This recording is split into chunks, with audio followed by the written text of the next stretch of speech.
কাদামাটি। এবার কাদামাটির উপর বৃষ্টি দিলেন 40 বছর। এরপরে এটা হয়ে গেল চমৎকার সুন্দর মাটি।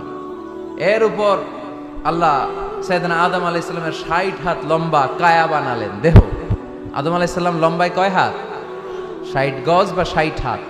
এবং আমরাও যারা জান্নাতে ঢুকবো আমাদের সাইজ 60 হাত লম্বা বানায় দিবে কে? সেই বুখারীর বর্ণনা, লাম্মা খালাকাল্লাহু আদমা ওয়া কানা তুলুহু 60 যিরাআন। যখন আল্লাহ তাআলা আদম আলাইহিস সালামকে বানালেন 60 হাত লম্বা করে বানালেন। বানানোর পরে ওই মূর্তির উপর, ওই দেহের উপর আল্লাহ তাআলা সূর্যের প্রখর কিরণ আর তাপ দিলেন 40 বছর। কয় বছর? এই 3 ধাপে সাইয়েদনা আদম আলাইহিস সালামকে বানানোর পরে রূহের ফুৎকার দিলেন, আর সাইয়েদনা আদম আলাইহিস সালাম কথা বলতে শুরু করলেন। পড়েন সুবহানাল্লাহ। আবার আমাদের সৃষ্টিরও 3টা ধাপ। 1 নাম্বার ধাপ নুতফা, আরেক নাম্বার ধাপের নাম হলো আলাকা, আরেক নাম্বার ধাপের নাম হলো মুদগা। প্রথমে ছিলাম নাপাক পানি, তারপরে হয়ে গেলাম জমাটবদ্ধ রক্তপিণ্ড, তারপরে হয়ে গেলাম গোশতপিণ্ড। নাপাক পানি থেকে রক্তপিণ্ড হলাম, রক্তপিণ্ড থেকে গোশতপিণ্ড হলাম। মায়ের পেটের ভেতরে, এই গোশতের ভেতরে আমার কঙ্কালটা ঢুকায় দিল কে? এরপর চামড়া দিয়ে আমারে প্যাকেট করা হলো। ফাতাবারাকাল্লাহু আহসানুল খালিকিন। সুন্দর করে দুনিয়ার বুকে আসার তৌফিক আমারে দিল কে?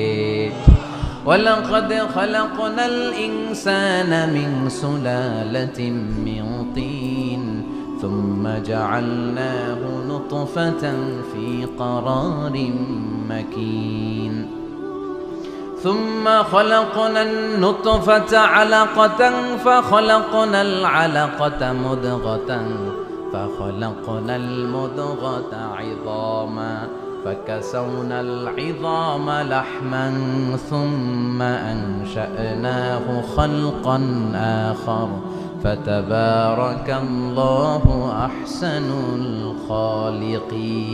পড়েন আল্লাহু আকবার। আমাদের সৃষ্টি শৈলীর বর্ণনা আল্লাহ দিলেন। নাপাক ছোট্ট পানি ছিল মায়ের জরায়ুর দেয়ালে, লেগেছিল জোকের মতো, ব্যাঙের বাচ্চার মতো। আস্তে আস্তে আমি বড় করলাম রক্তের পিণ্ড, সেখান থেকে গোশতপিণ্ড, গোশতপিণ্ডের ভেতরে তোমার কঙ্কাল দিয়ে দিলাম, তারপরে তার উপরে দিয়ে গোশত দিয়ে চামড়া দিয়ে প্যাকেট পড়ালাম। 8 মাস 9 মাস 10 মাস পরে দুনিয়ার বুকে আমাকে নবজাতক শিশু হয়ে দুনিয়ার বুকে আসার তৌফিক দিলেন কে? খালাকাল ইনসান। তিনি মানুষ বানিয়েছেন। তিনি শুধু দয়াময় নয়, তিনি শুধু কোরআনের শিক্ষক নন, তিনি মানুষের সৃজনকারী, সৃষ্টিকারী। এজন্য আল্লাহ বলেন, আমি রহমান, আল্লামাল কোরআন, আমি কোরআন শিখিয়েছি। খালাকাল ইনসান, আমি মানুষ বানিয়েছি। আল্লামাহুল বায়ান, আর মানুষকে বয়ান শিখিয়েছি। বয়ান শিখাইছে কে?